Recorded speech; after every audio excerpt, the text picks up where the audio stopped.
Okay, I told you a bunch of charts. There are two places that this Battle of Magog could be. One could be right here, right at the front end that launches the tribulation. That's what about half the Bible scholars believe. The other half believe it's right here, this Jerusalem attacked, and it's right at the end of the tribulation time. But what we know for sure is that God is headed toward this, the second coming of Christ and the launching of Israel as the center of the world and the beacon of hope. And so those are what we're going to discuss. This is kind of an overview of what three key passages talk about: Ezekiel, Daniel, and Revelation. All three, in Revelation, it's Armageddon. In Daniel 9, it appears to be Armageddon and the second coming. Ezekiel 37 to 39, this part isn't in Ezekiel 37 to 39. We don't see the Antichrist coming, and we don't see the kings of the East coming. See, that's the problem. We do see Russia and the Islamic countries, and we do see Ethiopia and Put and Lud and the kings of the South, but we don't have this angle and this angle. So that's why there is some disagreement among scholars. Again, this is the rapture of the church. This is Christ's death, burial, and resurrection. Right here is the destruction of Jerusalem. Right now we're in the church age that ends with the rapture of the church. Now look, this is Ezekiel 38 and 39 right here. It's called the Magog invasion. Look at this. We're not sure if it's here before the rapture. Now, why would I say that? Have you read any news lately?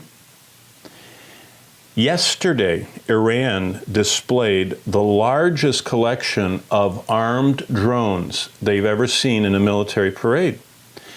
Last week, they used those armed drones against an American-Israeli base in Iraq.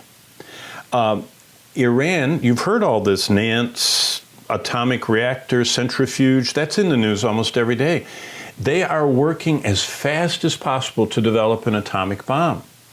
Now, what would happen if Russia, who, by the way, is aiding Iran, giving them anti-aircraft missiles, helping them with their reactor, about 4 days ago, China inked a multi-hundred billion dollar deal with Iran, and China is getting oil and Iran is getting hard currency and technology. So it could be very soon this whole thing is going to ignite, and God is going to climactically intervene and save Israel.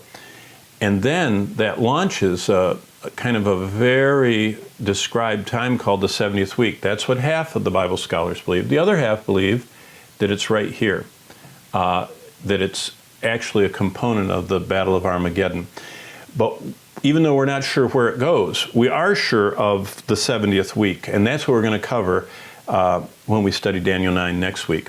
And then, of course, the second coming of Christ right here, which launches the millennium, which this is Ezekiel 38 and 39. This is Ezekiel 40 to 48. See how much Ezekiel has to say? Ezekiel describes in 8 chapters the millennium, with some details that occur nowhere else in the Bible. And again, on another way of looking at this, it could be that this Magog is right here at Armageddon or before, but that just starts these 7 events that we've talked about and we're going to intensely look at next week and the week after. Again, right now we are on earth, but the next prophetic event for us that we're looking for is Jesus to return, the judgment seat of Christ, and that's how I'm going to end this study today, getting ready to stand in front of Jesus. The tribulation, so either what we're looking at in Ezekiel is either here or right here. That culminates with the second coming of Christ, his 1,000-year earthly rule.